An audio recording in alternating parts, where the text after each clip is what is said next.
안녕하세요, 소리쌤입니다. 오늘은 초보자들을 위한 아주 쉽고 간단한 셀프 헤어 기본 상식 4가지를 준비해봤어요. 첫 번째로 샴푸를 제대로 하셔야 됩니다. 샴푸하는 거 너무 쉬운데 왜 굳이 이거를 알려주려고 하나 하시는데, 주말에 저는 손님들도 해드리고 촬영장에서 뭐 모델이나 연예인분들도 해드리는데 가끔 분명 머리를 감고 오셨거든요. 감고 오셨는데 기름기가 많은 경우가 더러 많아요. 그럴 때는 스타일링이 잘 안 돼요. 왜냐면 유분기가 많아서 기껏 다 볼륨 띄워놓고 스타일링을 해도 시간 지나면 금방 죽고, 그렇기 때문에 이 유분기 제거를 좀 잘 해주셔야 되고, 그 전에 스타일링을 좀 많이 하시는 분들이나 제품 같은 경우를 쓰시는 분들은 이 제품 제거가 또 많이 안 돼서 그대로 남아있는 분들도 많으시거든요. 그래서 스타일링뿐만 아니고 이 모발이나 두피 건강에도 이 샴푸하는 방법이 정말 너무 중요합니다. 우선 첫 번째로 빗질을 제대로 해주셔야 돼요. 머리를 감기 전에 머리가 너무 엉켜있으면 샴푸가 좀 잘 안 될 수가 있어요. 그래서 꼭 빗질을 해주셔야 되는데, 뭐 여러 가지 브러쉬가 있겠지만 쿠션 타입의 우드 브러쉬를 추천드려요. 끝에서부터 꼭 빗어가지고 엉킨 머리가 없이 꼭 빗질을 다 해주셔야 됩니다. 스타일링을 좀 자주 하시는 분들은 빗질이 안 될 정도로 스프레이나 왁스 같은 게 묻어져 있으신 분들도 있을 거예요. 그런 상태에서 억지로 빗질을 하시면 절대 안 되고, 왁스나 스타일링을 좀 풀어주신 다음에 빗질을 하셔야 되거든요. 그럴 때는 오히려 순서를 반대로 린스를 묻히고 빗질을 해주신 다음에 샴푸를 해주셔야 돼요. 그래서 이 빗질을 해주셔야지 모발이 많이 탈락이 또 안 될 수가 있어요. 자, 그럼 물의 온도는 어떡하냐? 너무 뜨거운 물도 안 좋고 너무 차가운 물도 좋지가 않아요. 너무 뜨거운 물을 하게 되면 이 두피에도 온도가 올라가기 때문에 모공이 약간 늘어날 수가 있어요. 피지분비가 너무 과하게 돼서 유분기가 많이 나올 수가 있고요. 반대로 그럼 차가운 물은 괜찮지 않나요? 샴푸는 계면활성제로 거품을 내가지고 노폐물을 제거하는 거잖아요. 근데 너무 차가운 물을 하게 되면 모공이 닫혀요. 그렇기 때문에 적당히 따뜻한 물을 해줘야 모공이 적당히 열리면서 노폐물이나 먼지가 제거가 잘 되겠죠? 모공뿐만 아니고 여기 모발에도 노폐물이 쌓이는데 이 큐티클이 너무 닫혀있기 때문에 세척이 좀 잘 안 될 수가 있어요. 그리고 또 너무 중요한 게 생각보다 물을 충분히 적셔주셔야 돼요. 물을 많이 안 적시고 막 휘뚜루마뚜루 대충 물만 하고 샴푸하게 되면 샴푸 쓰는 양이 어마어마하게 늘어날 거예요. 그래서 물을 충분히 적셔주셔야 샴푸 쓰는 양도 적당히 쓰게 되고 샴푸 거품이 좀 많이 나고 제대로 된 샴푸를 할 수가 있습니다. 자, 그 다음으로는 애벌 샴푸를 설명드릴 건데요. 애벌 샴푸라고 해서 미리 샴푸를 한 번 더 하는 거예요. 그 유분기 많으신 분들은 꼭 애벌 샴푸를 해서 2번 샴푸를 하셔야 돼요. 거품을 내가지고 정수리 쪽에 먼저 가까이에 거품을 내서 샴푸를 하시는데, 두 번째 메인 샴푸가 들어가기 때문에 이 거품을 완벽히 제거를 하지 않으셔도 돼요. 자, 그렇게 해서 메인 샴푸를 할 때는 이제 마사지를 하면서 롤링을 하면서 샴푸를 하는데, 손톱을 이용하시면 절대 안 되고요. 이 손끝의 지문을 이용해서 살짝 부드럽게 마사지 하듯이 손끝 힘으로 하셔야 돼요. 잘못해서 손톱으로 팍팍 긁으면 시원은 하겠지만 없던 염증도 생길 수도 있고 너무 두피가 예민할 수도 있으니까 손끝 지문으로 해주셔야 됩니다. 그렇게 한 다음에 남은 거품 잔량으로 이제 모발을 같이 샴푸를 하시면 됩니다. 그렇게 해서 충분히 헹궈내고 트리트먼트랑 린스를 하시는 거예요. 다들 아시겠지만 트리트먼트나 린스는 두피에 가까이 절대 안 닿는 게 좋으시고, 모발에 약간 이렇게 수분감을 좀 덜어주신 상태에서 하시는 게 좋거든요. 근데 또 이걸 다 언제 다 말리고 할 수는 없잖아요. 그렇기 때문에 가볍게 타올로 조금 지그시 눌러준 다음에 트리트먼트나 린스를 하시는 게 좋은데, 자, 그때도 타올로 머리를 너무 쥐어짜시면 안 돼요. 그러면 큐티클이 막 손상이 되기 때문에 이 점도 좀 주의하셔야 됩니다. 자, 그럼 머리를 감는 횟수는 어떻게 되느냐? 땀을 많이 흘리거나 뭐 먼지도 안 좋거나 바깥 활동을 많이 하셨을 때에는 무조건 하루에 한 번 감으셔야 되고, 근데 내가 만약에 좀 유분기도 많고 땀도 많고 여름이고 덥고 피지 분비도 막 과해, 그러면 하루에 2번 감으셔야 돼요. 아시겠죠? 자, 머리 감는 시간은 어떻게 되느냐? 아침에 감아요? 저녁에 감아요? 진짜 많이 물어보시거든요. 저녁에 감는 게 좋습니다. 10시부터 2시까지 호르몬이 많이 생성되고 분비되는 시간인데, 내가 만약에 아침에 머리를 감고 나갔어요. 바깥 활동도 하고 노폐물도 쌓이고 먼지도 쌓이고 저녁에 머리 안 감고 그대로 자요. 그러면 그 낮에 쌓였던 노폐물이랑 먼지랑 내 천연 기름 같이 섞이기 때문에 두피 건강에 좋지 않을 수가 있어요. 그렇기 때문에 주무시기 한 2-3시간 전에 저녁에 감는 게 좋습니다. 다만 두피는 꼭 바싹 말려주셔야 되고, 나는 꼭 아침에 감아야 돼요 하시는 분들은 아침 저녁에 감던가 아니면 저녁에 감던가 이렇게 1회나 2회로 나눠서 그렇게 하시면 좋습니다. 자, 그 다음에 머리를 감았으니까 이제 머리 말리는 방법에 대해서 알려드릴 거예요. 일단 샴푸하자마자 물이 뚝뚝뚝 떨어지니까 타월 드라이를 보통 많이 하신단 말이에요. 타월 드라이 할 때 성격이 급하면 막 쥐어짜고 너무 비비고 하게 되면 이 큐티클이 다 열려요, 반대 방향으로. 그래서 너무 쥐어짜거나 비틀거나 하지 않고 가볍게 제가 아까 말씀드린 것처럼 지그시 톡톡톡 이렇게 제거를 해서 하시는 게 좋습니다. 이제 바람으로 머리를 말릴 건데, 빨리 말리겠다고 막 아래에서 위로 말리면 큐티클이 또 열려요. 너무 머리가 손상이 많이 될 수가 있어요.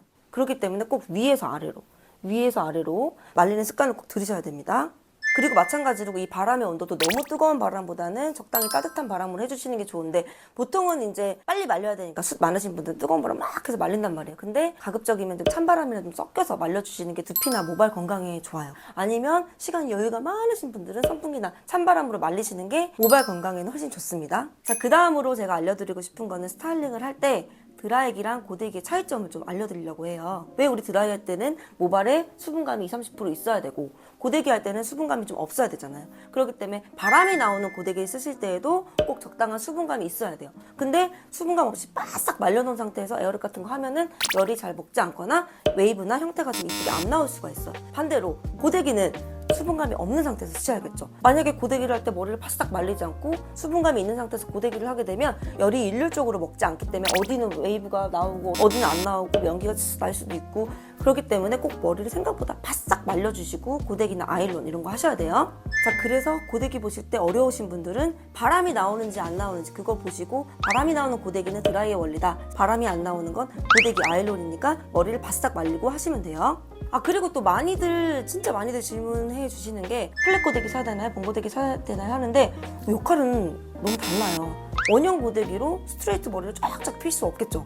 매직기로 40mm 봉 고데기로 한 것 같은 굵은 여신 웨이브를 뭐 할 수는 있겠다면 좀 어려워요. 그렇기 때문에 내가 만약에 굵은 웨이브를 할 일도 있고 생머리도 할 일이 있다 그러면 굵은 35mm, 40mm 봉 고데기도 따로 있어야 되고, 약간 플랫한 매직기도 따로 있어서 따로 나눠서 그렇게 쓰셔야 됩니다. 자, 마지막으로 나한테 어울리는 스타일을 찾기를 제가 좀 설명을 드릴 건데 이게 조금 내용이 길어요. 근데 정말 도움이 되실 거예요. 자, 우선 나한테 어울리는 스타일을 찾을 때 기본적으로 이제 머리, 뭐 나는 웨이브가 어울리느냐, 생머리가 어울리느냐 제일 많이 고민하실 거예요. 웨이브는 약간 곡선의 흐른 듯한 웨이브 형태, 좀 볼륨감 있는, 그리고 스트레이트는 약간 직선 생머리에 좀 깔끔하고 좀 시크한 느낌이죠. 이 선적인 부분을 컬러감 인 형태로 같이 볼 수가 있어요. 웨이브, 곡선적인 느낌의 그런 형태의 머리는 색으로 따지면 조금 웜 계열의 좀 따뜻한 색으로 볼 수가 있고, 그리고 스트레이트의 약간 좀 생머리, 좀 깔끔한 스타일의 시크한 느낌은 직선적인 느낌의 쿨타입의 계열의 색으로 같이 나눠서 볼 수가 있습니다. 그렇게 해서 이제 곡선 형태의 약간 웨이브가 있는 스타일은 여성스럽고 좀 프릴이나 레이스가 있으면서 같은 웨이브도 조금 입체적으로 에스컬이 들어간 웨이브가 있고, 직선적인 느낌의 쿨 계열의 색감은 조금 시크하면서 차갑고 좀 모던하고 중성적인 느낌이 있어요. 그래서 같은 웨이브도 그냥 에스컬 웨이브가 아니고 약간 플랫한 물결 웨이브 이렇게 나눠서 볼 수가 있는데, 예를 들어서 내가 평상시 옷 스타일이나 뭐 메이크업 스타일이 조금 모던하고 심플한 스타일인데 머리는 엄청 러블리하게 볼륨도 많이 띄우고 막 굵은 에스컬에다가 이쁠 수도 있겠지만 조금 매칭이 좀 안 될 수가 있어요. 근데 내가 평상시에 좀 이렇게 레이스 퍼프나 좀 이렇게 좀 여성스럽게 좀 그런 스타일을 선호하고 그런 식으로 메이크업을 하는데 머리는 완전 일자 떡단발 하시면 약간 매칭이 안 될 수도 있다는 거죠. 이 논문 결과가 있어서 제가 설명을 드리는 거예요. 이렇게 검증된 내용입니다. 그래서 이 연구 결과 웜 계열이신 분들은 메이크업도 살짝 너무 선적인 느낌보다는 조금 볼륨감 있고 섀도우로 약간 입체감 있게 좀 연출을 하고, 마스카라로 약간 좀 볼드하게 좀 입체감 있게 연출을 하거나, 쿨 계열이신 분들은 볼륨감보다는 약간 선적인 느낌으로 좀 아이라인으로 좀 강조를 하거나 조금 플랫한 느낌으로 연출을 하시는 분들이 많더라고요. 그래서 제가 설명을 드린 게 이 퍼스널 컬러가 형태적인 거에 영향을 미치기 때문에 머리 스타일에도 이 내가 갖고 있는 컬러를 접목해서 생각을 할 수 있다는 거죠. 참고로 저는 웜톤인데 제 취향은 완전히 쿨톤을 너무 지향을 해요. 그래서 옷 입는 것도 조금 심플한 스타일로 입고 너무 굵은 에이스컬보다는 조금 플랫한 물결 웨이브를 좀 선호하는 편이에요. 그런데 다 100% 웜톤이라서 생머리가 안 어울리고 쿨톤이라서 웨이브가 안 어울리고 절대 아닙니다. 절대 아니고 내가 갖고 있는 이 기본이 무엇인지 알고 그거를 바탕으로 믹스해서 연출을 하시면 돼요. 웜톤인데 선적인 느낌을 살려서 조금 끝에만 살짝 웨이브를 좀 섞은 C컬 느낌의 깔끔한 스타일을 할 수가 있고, 쿨톤인데도 웨이브를 할 수가 있어요. 좀 플랫하게 볼륨을 너무 많이 넣지 않거나 패션이나 그런 걸 요소를 같이 좀 믹스해서 연출을 할 수가 있으니까 얽매이지 않고 생각하시는 게 좋아요. 다만 내가 갖고 있는 톤에서 이런 게 이래서 어울렸지 라는 걸 아셨으면 좋을 것 같아서 말씀을 드리는 부분입니다. 자, 그러면 나한테 어울리는 스타일을 찾을 때 조금 막연할 때가 있을 거예요. 그럴 때에는 나랑 생김새, 이목구비가 좀 비슷하거나 풍기는 이미지가 조금 비슷한 연예인을 찾아보는 거죠.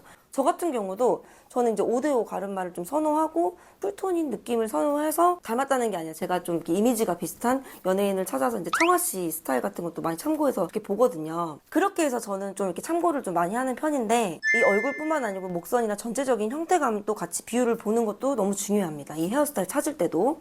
자, 그리고 내가 하고 싶었던 머리가 있어요. 예를 들어서 어떤 연예인의 머리가 있는데 이거 너무 하고 싶은데 나한테 어울릴까? 긴가민가 했을 때는 그 연예인 사진에서 엄지로 살짝 연예인 얼굴만 살짝 가려서 보시면 내가 원래 했던 머리랑 비슷할 수도 있어요. 그래서 이렇게 얼굴을 가리고 머리 스타일을 보고 참고해 주시는 게 좋습니다. 그리고 내가 뭐 이 머리를 하고 싶어요. 근데 이 머리에서 앞머리는 이 머리하고 뒷머리는 이 머리를 하고 싶어요.